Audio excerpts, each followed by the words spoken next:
મેઘરાજાએ પોતાના આગમનની સાથે જ ગુજરાતને ઘમરોડી નાખ્યું છતાં પણ લોકોની અને તંત્રની બેદરકારી ઓછી નથી થતી। બોટાદની અંદર મેઘ તાંડવ જેવી સ્થિતિ વચ્ચે પણ પાણીના પ્રવાહની અંદર નાહવાની મજા લેતા યુવાનોનો એક વિડીયો વાયરલ થયો છે।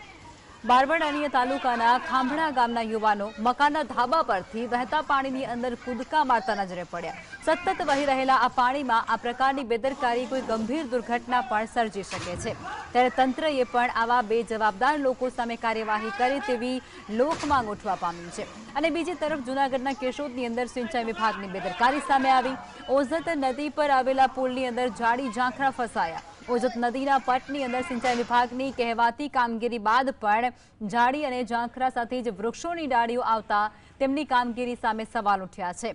કેન્દ્રીય મંત્રીએ પ્રી મોન્સૂન કામગીરી માટે ₹7 કરોડ ફાળવ્યા હતા અને તે છતાં પણ જો આ જ સ્થિતિ રહેવાની હોય તો પછી ચોક્કસ કહી શકાય કે પૈસા પાણીમાં ગયા છે।